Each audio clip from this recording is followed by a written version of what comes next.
दोस्तों नमस्कार, स्वागत है आपका बड़ी खबर बड़े खुलासे में। दोस्तों, भारतीय जनता पार्टी ने एक बार फिर चंडीगढ़ में तीनों पदों पर जीत हासिल कर ली है नगर निकाय के चुनाव में।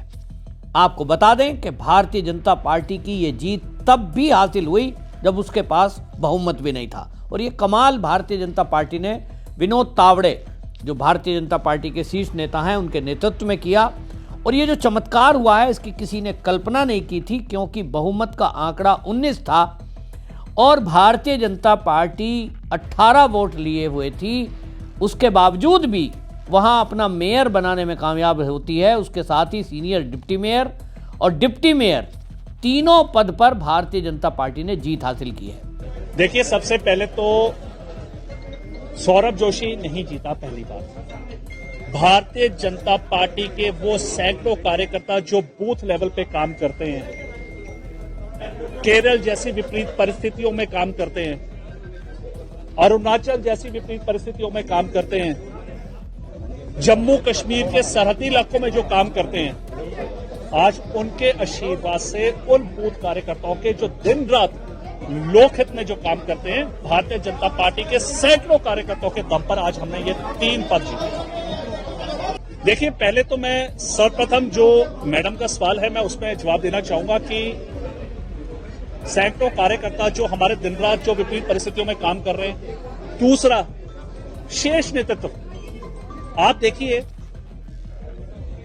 भाई नरेंद्र भाई मोदी जी जिस प्रकार 14 वर्षों से निरंतर दिन रात अपने परिवार को भूलकर, अपनी माता के मृत्यु को भूलकर जनता की सेवा जो कर रहे थे, आज उसका फल चंडीगढ़ की जनता को मिल रहा है कि आज भारतीय जनता पार्टी तीनों सीटें जीत रही है। दूसरा, हमारे शेष नेतृत्व, नितिन नबीन जैसे हमारे राष्ट्रीय अध्यक्ष जी को चुना गया, एक आम कार्यकर्ता से सीधे राष्ट्रीय अध्यक्ष चुना गया, और वैसे ही सौरभ जोशी को, एक आम कार्यकर्ता को इस पद पर बिठाया गया। तो यह सिर्फ भाजपा में ही मुमकिन है, यह सिर्फ भारतीय जनता पार्टी कर सकती है, ये कोई और पार्टी नहीं कर सकती।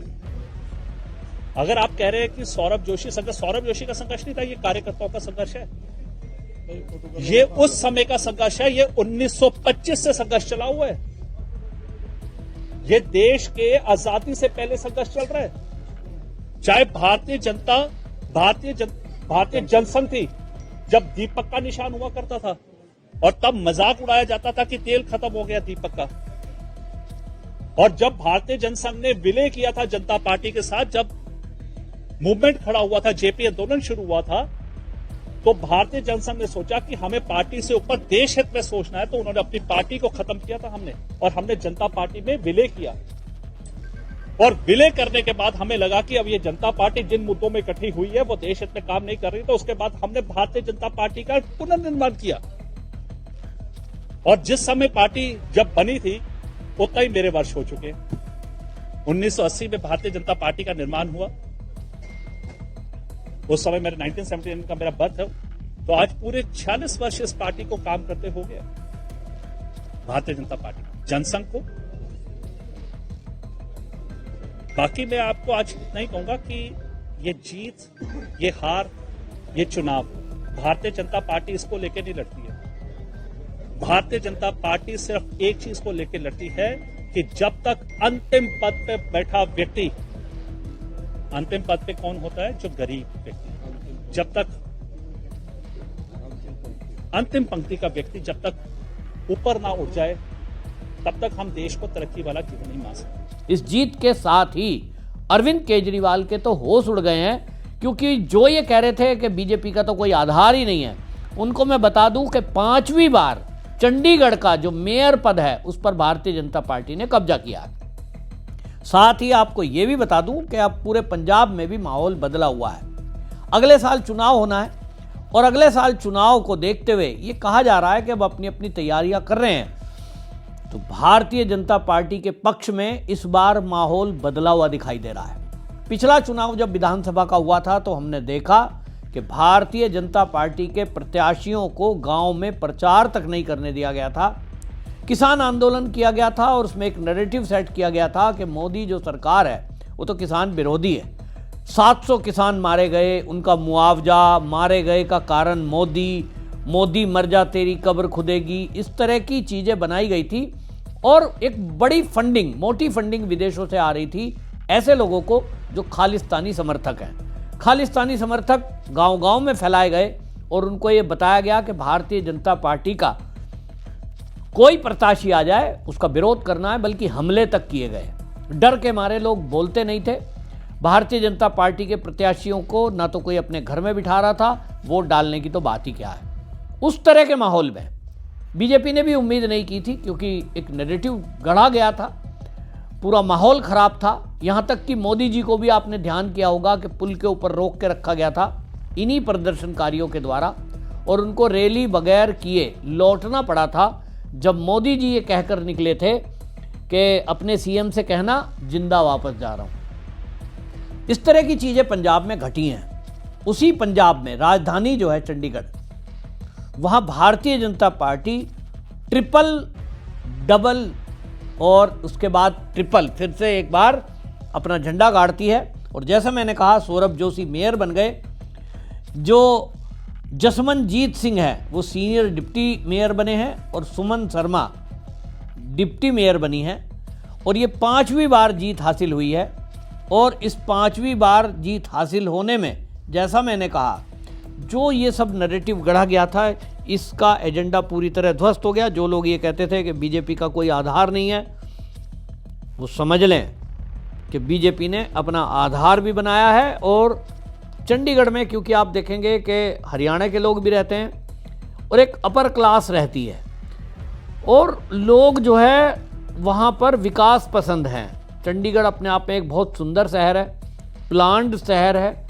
वहाँ जिस तरह की सुविधाएं और लोगों को, वहाँ जिस तरह की सड़कें, लॉ एंड ऑर्डर की सिचुएशन, खास तौर पे यही मुद्दे रहते हैं, और साफ़ सफाई विशेष तौर पे वहाँ देखा जाता है। बीजेपी का जो दबदबा है, जैसा मैंने कहा, चंडीगढ़ में तो लगातार ये कायम ही है, लेकिन यहाँ का मैसेज पूरे पंजाब में जाता है। पंजाब के अंदर, जैसे मैंने कहा कि देखिए, रवनीत बिट्टू को जब से केंद्र में मंत्री बनाया है, पंजाब के लोगों ने ये देखा है, और अब तो सिख कम्युनिटी के बहुत सारे लोग ये खुलकर के बोलने लगे हैं कि देखिए, पहला प्रधानमंत्री ऐसा है मोदी, जो मंदिर, गुरुद्वारों में जाते हैं, गुरुद्वारों में सेवा करते हैं, और बिना किसी सुरक्षा के सिखों से मिलते हैं। बाकायदा तलवार भेंट की जाती है, कृपाण उनके पास होती है। किसी सिक्योरिटी गार्ड को उनको ये नहीं कहा जाता कि भाई ये कृपाण है, इसको लेकर नहीं जाएंगे। बल्कि आपको बता दूं, जबकि एसपीजी सुरक्षा से घिरे हुए मोदी, कोई कितना भी खास से खास रिश्तेदार क्यों ना आ जाए, कोई भी हथियार अगर किसी के पास है, मोदी जी के पास नहीं जाने देंगे। लेकिन एसपीजी को विशेष आग्रह करके मोदी जी ने ये किया कि जब सिख कम्युनिटी के लोग उनसे मिलने आए तो उनके पास कृपाण थी और किसी की कृपाण अलग नहीं रखवाई गई। इस बात को लोग नोट करते हैं। दूसरा, आप देखिए कि जिस तरह से सिख कम्युनिटी के सम्मान के लिए मोदी जी हों या हमने योगी जी को भी देखा है, सर पर गुरु ग्रंथ साहिब को रख करके ले जाना, प्रभात फेरी में शामिल होना, ये कोई कर सकता है तो बीजेपी के नेताओं को हमने देखा है। कांग्रेस, जहाँ तक की बात है, पता नहीं क्यों पंजाब के लोगों ने उन्हें जिताया, नहीं तो 84 के दंगे मैंने खुद देखे हैं। कांग्रेस के लोग उनको लीड कर रहे थे, ये सब केस चले हैं। कई कांग्रेसी नेता, सीनियर लीडर जेल के अंदर बंद हुए, उनके ऊपर केस चले। भले ही सबूतों के अभाव में कोई जेल बड़े नेता ना गए हों, लेकिन इस बात को दिल्ली के सिख अच्छे से जानते हैं, जो 84 में, 80 के दशक में वहाँ रहते थे, कि ये पूरा दंगा कांग्रेस प्रायोजित था। जब एक प्रधानमंत्री, मतलब राजीव गांधी प्रधानमंत्री बने और क्या बोल रहे थे, बड़ा पेड़ गिरता है तो धरती हिलती है, तो सोचिए कार्यकर्ता क्या करेंगे। जहाँ तक अरविंद केजरीवाल की बात है, दिल्ली से हारने के बाद उन्होंने अपना ठिकाना पंजाब को बनाया, और पंजाब में जिस तरह की वो मौज कर रहे हैं, वहाँ सरकार का अपना एक विमान है, और वो जो प्राइवेट विमान है, चार्टर्ड विमान, आप सोचिए अरविंद केजरीवाल उसको ऐसे इस्तेमाल करते हैं जैसे आप और हम कहीं बाहर जाने के लिए ओला बुक कर लेते हैं। ये पूरी मौज वहीं मिल सकती थी, और इसलिए अब आप देखेंगे दिल्ली की राजनीति में जब से ये हारे हैं, मनीष सिसोदिया हो, सत्येंद्र जैन हो, विभव कुमार हो, ये पूरी की पूरी चौकड़ी, ये सब पंजाब में शिफ्ट हैं। वहाँ से विदेश जाते हैं, कहाँ जाते हैं कोई नहीं बता सकता। पूरी मौज ले रहे हैं, और मौज लेने में वहाँ जो सीएम है भगवंत मान, वो कठपुतली मात्र हैं। जमकर के लोग कह रहे हैं कि साहब भ्रष्टाचार हो रहा है, लोग कह रहे हैं कि इन्होंने वादे किए थे नशा खत्म कर देंगे, जमकर के नशा हो रहा है। इन्होंने वादे किए थे कि हम विकास करेंगे, कहीं विकास नहीं हो रहा है। इन्होंने वादे किए थे हम लोगों को नौकरियां देंगे युवाओं को, और भगवंत मान का वो वादा सोचिए, किसानों को ये कहकर भड़का रहे थे मोदी के खिलाफ कि मोदी एमएसपी की गारंटी नहीं देता, और पंजाब में क्या कह रहे थे, सारी फसल जितनी भी किसान पैदा करेगा सारे के सारी हम फसल एमएसपी पर खरीदेंगे। वादा पूरा किया नहीं। तो पब्लिक इंतजार में है कि वोट डालने का टाइम आएगा तो हम अरविंद केजरीवाल को जैसे दिल्ली वालों ने भगा दिया, वैसा हम यहां से सूपड़ा साफ करने वाले हैं। इस बार भारतीय जनता पार्टी फिर से एक बार, जैसा अभी तक सूत्रों के हवाले से पता लग रहा है, अकाली दल के साथ मिलकर के एक बार फिर से मैदान में उतरने की तैयारी में है। और इस बार का जो माहौल आप देखेंगे, इस बार का माहौल जैसा मैंने कहा, पंजाब के अंदर जो कट्टरपंथी लोग थे, बीजेपी के विरोध में जो कट्टर थे, उनका भी रवैया थोड़ा चेंज हुआ है, क्योंकि उन्होंने देखा कि कांग्रेस को देश की आज़ादी के बाद से देखा तो उन्होंने सिखों को घाव दिया। अरविंद केजरीवाल उनके लिए नया था, और उस समय दिल्ली को रोल मॉडल बनाकर जैसा प्रस्तुत किया गया कि हमने दिल्ली को लंदन बनाया, पेरिस बनाया, शिक्षा नीति, स्कूल, स्वास्थ्य, एक मीडिया के जरिए, सोशल मीडिया के जरिए एक फर्जीवाड़ा दिखाया गया। अब उसकी पोल खुल रही है कि जो दिल्ली में कहा जाता था रोल मॉडल है, शिक्षा का मॉडल है, उनकी छतें गिर रही हैं स्कूल की। जो बताया गया था कि मोहल्ला क्लिनिक वर्ल्ड क्लास बनाए, वो मोहल्ला क्लिनिक बंद पड़े हैं। और जिसको ये कहा गया था कि हम तो बहुत ईमानदारी से भ्रष्टाचार खत्म करने आए हैं, सारे नेताओं के ऊपर इनके केस दर्ज हैं, भ्रष्टाचार के केस चल रहे हैं। तो एक तरफ दिल्ली का मॉडल फर्जीवाड़े का खुलासा हुआ, दूसरी तरफ पंजाब वालों को इन्होंने सपने दिखाए और वो सब एक्सपोज हो गए। तो आम आदमी पार्टी का तो पूरी तरह सफाया होना तय है। अब रही कांग्रेस, त्रिकोणीय मुकाबला होगा। इस चंडीगढ़ के मेयर के चुनाव में भी हमने देखा है कि वो बीजेपी का मुकाबला अगर दोनों मिलकर के करते, आप पार्टी और कांग्रेस, तो बीजेपी का मेयर बनना नहीं था। लेकिन ये अलग अलग हुआ तो भारतीय जनता पार्टी का फायदा हुआ है। यही पंजाब के चुनाव में भी अब आप देखेंगे। आम आदमी पार्टी कांग्रेस समझौता नहीं करेगी, मुकाबला त्रिकोणीय होगा। और त्रिकोणीय मुकाबले मतलब आप सोचिए, अभी 50-50 में कह सकता हूं, भारतीय जनता पार्टी का भी गठबंधन का सीएम बन सकता है, ऐसा मुझे आज अब इस चुनाव के बाद से लग रहा है। आपकी क्या राय है कमेंट में जरूर लिखें, वीडियो शेयर करें। वंदे मातरम।